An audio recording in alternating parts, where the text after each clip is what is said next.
सुप्रभात बच्चों। आज मैं कक्षा 4 से पाठ 7 से एक कहानी पढ़ाने जा रही हूँ, उस कहानी का नाम है दान का हिसाब।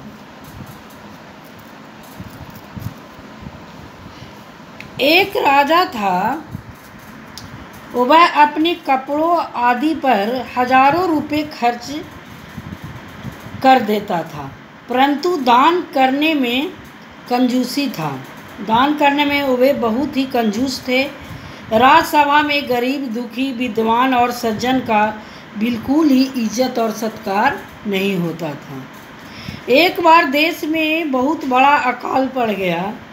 खबर मिलने पर राजा बोला, यह तो भगवान की मार है, इसमें मेरा कोई हाथ नहीं है। लोगों ने राजभंडार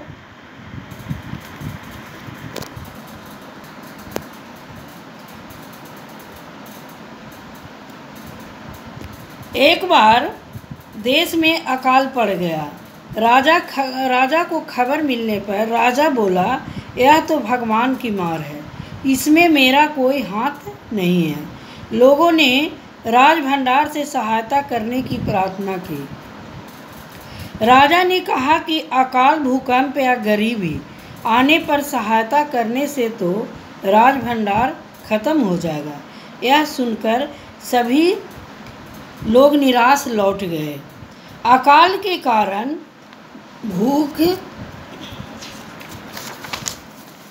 भूख से लोग मरने लगे। लोगों ने राजसभा में गुहार लगाई कि सिर्फ 10,000 रुपये हमें दे दो तो हमें आधा पेट खाकर भी जिंदा रह जाएंगे। राजा ने 10,000 रुपया देने से भी इनकार कर दिया। एक व्यक्ति ने कहा कि प्रतिदिन हजारों रुपये सुगंधित वस्त्रों, मनोरंजन, महल की सजावट में खर्च होते हैं, जबकि थोड़े से धन से उन दुखियों की जान बच जाएगी। यह सुनकर राजा क्रोधित हो गया। उसका क्रोध देखकर लोग वहाँ से चले गए। राजा हंसते हुए बोला कि 100 और 200 रुपये होते हैं तो पहरेदार की खुराक 2-4 दिन कम करके उन्हें दे देता, मगर एकदम 10,000 मांग बैठे। उसकी बात सुनकर वहाँ उपस्थित लोगों ने मन ही मन सोचा कि राजा ने यह ठीक नहीं किया। ज़रूरतमंद की सहायता करना तो राजा का कर्तव्य है। 2 दिन बाद एक बूढ़ा सन्यासी राजसभा में आया। उसने राजा को आशीर्वाद देते हुए कहा, दाता कर्ण, बड़ी दूर से आपकी प्रसिद्धि सुनकर आया हूँ। सन्यासी की इच्छा आप पूरी कर दें।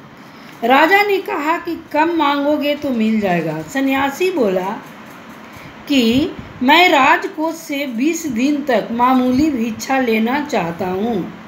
मेरा यह नियम है कि मैं पहले दिन जो लेता हूँ, दूसरे दिन उसका दुगना, तीसरे दिन उससे भी दुगना, फिर चौथे दिन तीसरे दिन का दुगना, इसी तरह से प्रतिदिन दुगना लेता जाता हूँ।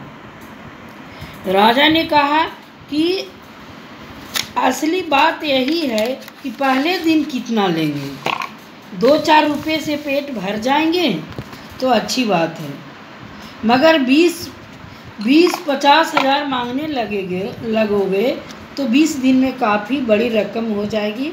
सन्यासी ने हंसते हुए कहा कि मुझे आज 1 रुपया दे दीजिए, फिर 20 दिन तक दुगने करके देते रहने का हुक्म दे दीजिए। राजा ने हुक्म दे दिया। राजा के आदेश के अनुसार राजभंडारी प्रतिदिन हिसाब करके सन्यासी को भिक्षा देने लगा। 2 सप्ताह तक भिक्षा देने के बाद भंडारी ने हिसाब करके देखा कि दान में काफ़ी धन निकला जा रहा है। उसने यह बात मंत्री को बताई। मंत्री ने कुछ सोचते हुए कहा कि यह बात तो पहले ध्यान में ही नहीं आई। अब तो महाराज का हुक्म बदला नहीं जा सकता। कुछ दिनों बाद भंडारी ने हड़बड़ाता हुआ मंत्री के पूरा हिसाब लेकर आ गए। हिसाब देखकर मंत्री का चेहरा फीका पड़ गया। उसने पूछा कि 20 दिनों में कुल मिलाकर कितना हुआ। भंडारी ने हाथ जोड़कर कहा कि जी 10,48,000 10,48,575 रुपये। हिसाब देखकर मंत्री को चक्कर आ गया। उसे संभालकर राजा के पास ले गए। वह राजा से बोला कि राजकोष खाली होने जा रहा है। राजा के पूछने पर उसने दान का सारा हिसाब दिखा दिया। राजा ने उस हिसाब को एक बार देखा, 2 बार देखा, इसके बाद वह बेहोश हो गया। काफ़ी कोशिशों के बाद होश में आने पर लोगों ने सन्यासी को बुलाया। राजा रोते हुए सन्यासी के पैरों पर गिर पड़ा और बोला, दुहाई है सन्यासी महाराज, मुझे इस तरह जान माल से मत मारिए।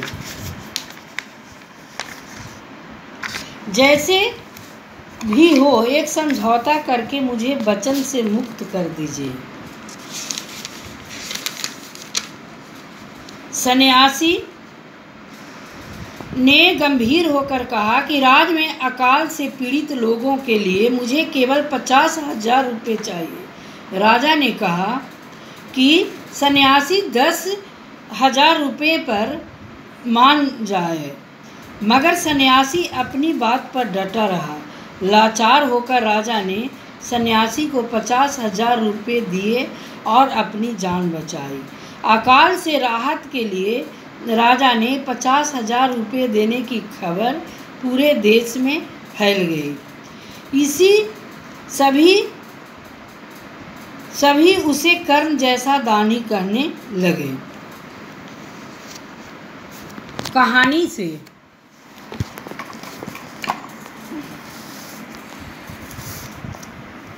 राजा किसी को दान क्यों नहीं देना चाहता था? राजा किसी को दान इसलिए नहीं देना चाहता था कि राजा कंजूस था। इसीलिए राजा किसी को दान देना नहीं चाहता था।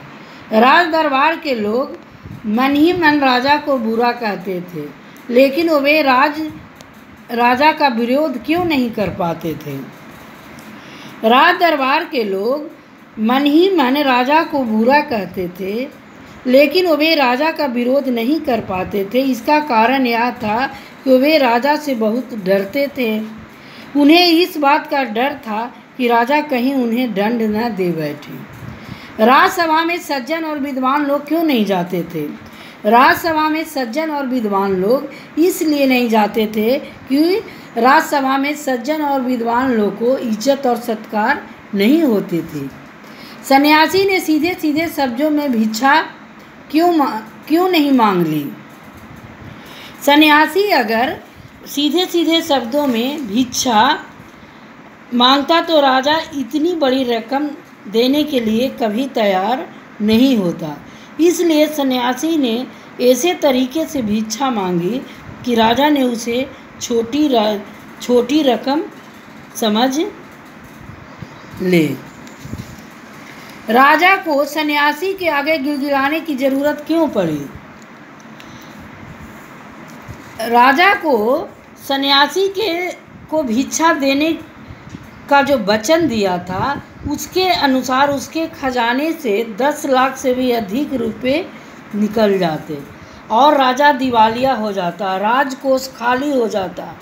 इसलिए राजा को सन्यासी के सामने गिड़गिड़ाने की ज़रूरत पड़ी। अंदाज़ा अपना अपना। तुम नीचे दिए गए वाक्यों को किस तरह से लिख सकते हो? दान के वक्त उनकी मुट्ठी बंद हो जाती थी। दान के समय राजा कंजूसी करने लगते थे। हिसाब देखकर मंत्री का चेहरा फीका पड़ गया। हिसाब देखकर मंत्री उदास हो गया। सन्यासी की बात सुनकर सभी की जान में जान आई। सन्यासी की बात सुनकर सभी को राहत मिली। लाखों रुपए राजकोष में मौजूद थे, जैसे धन का सागर हो। राजकोष में धन के सागर के जैसे लाखों रुपए मौजूद थे। साथ ही हाथ बढ़ाना। कभी कभी कुछ इलाकों में बारिश बिल्कुल भी नहीं होती, नदी नाले तालाब सब सूख जाते हैं, फसलों के लिए पानी नहीं मिलता, खेत सूख जाते हैं, पशु पक्षी जानवर लोग भूखे मरने लगते हैं। ऐसे समय में वहाँ के रहने वाले लोगों को मदद की ज़रूरत होती है। तुम भी लोगों की मदद ज़रूर कर सकते हो। सोचकर बताओ कि तुम अकाल से परेशान की मदद कैसे करोगे। अकाल से परेशान लोगों को मदद करने के लिए मैं अपनी कक्षा के सारे बच्चों को इकट्ठा करूँगा। सब मिलकर पैसे इकट्ठा करेंगे और उसे खाने पीने की चीज़ें खरीदकर उन लोगों तक पहुँचाएंगे। हम उन तक पानी पहुँचाएंगे। हम बड़े लोगों से प्रार्थना करेंगे कि वे भी अकाल से पीड़ित लोगों को मदद करें। जिम्मेदारी अपनी अपनी। तुम्हारे विचार से राज दरबार में किसकी क्या जिम्मेदारियां होंगी। मंत्री और भंडारी की क्या जिम्मेदारियां हैं। मंत्री की जिम्मेदारियां हैं, मंत्री पूरे की जिम्मेदारी है कि मंत्री पूरे राज की देख रेख करता है और वह लोगों की परेशानियां को राजा से बताता है और वह हर मामले में राजा को सलाह देता है, जिससे राजा का राजकाज अच्छी तरह से चल सके। वह जनता की देखभाल करने में राजा की मदद करता है। उसी की सलाह से राजा दूसरे कर्मचारी को भी नियुक्त करता है। भंडारी राजा के खजानों की देखभाल करता है। राजा के आदेश पर ही वह हर तरह के लेन देन का काम करता है राजा के अनुसार। कर्ण जैसा दानी। सभी ने कहा हमारे महाराज कर्ण जैसे दानी है। पता करो कर्ण कौन थे। कर्ण कुंती के बड़े पुत्र थे और वह बहुत बड़े दानी थे। कर्ण जैसे दानी का क्या मतलब होता है। कर्ण जैसे दानी का मतलब होता है अपना सब कुछ दान में दे देने वाला बहुत बड़ा दानी। दान क्या होता है। जब किसी ज़रूरत को किसी खैरात में ज़रूरतमंद व्यक्ति को कोई चीज़ खैरात यानी मुफ्त में दे दी जाती है तो उसे हम दान कहते हैं। किन किन कारणों से लोग दान करते हैं। दूसरे की मदद करने के लिए कुछ लोग दान करते हैं, कुछ लोग नाम कमाने के लिए दान करते हैं, कुछ लोग पुण्य कमाने के लिए नाम करते हैं, कुछ लोग जो हैं अपना नाम कमाने के लिए भी दान करते हैं। कहानी और तुम। राजा राजकोष के धन का उपयोग किन किन कामों में करता था।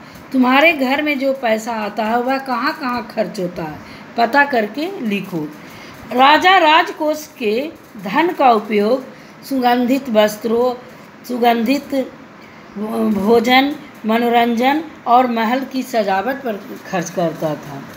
और मेरे घर में जो पैसा आता है वह सब इन कामों में खर्च होता है, जैसे खाने पीने का सामान खरीदने में, कपड़े खरीदने में, बिजली का बिल भरने में, टेलीफोन का बिल भरने में, हम बच्चों की पढ़ाई लिखाई पर, इधर उधर आने जाने में खर्च होता है, पूजा पाठ में खर्च होता है, दवाइयाँ पर खर्च होता है। इस तरह से हमारे घर के पैसे जो हैं खर्च होते हैं। अकाल के समय लोग राजा से कौन कौन से काम करवाना चाहते थे। तुम अपने स्कूल या इलाकों में क्या क्या काम करवाना चाहते हो। लोग चाहते थे कि अकाल के समय राजा राजकोष से 10,000 रुपये दे दे।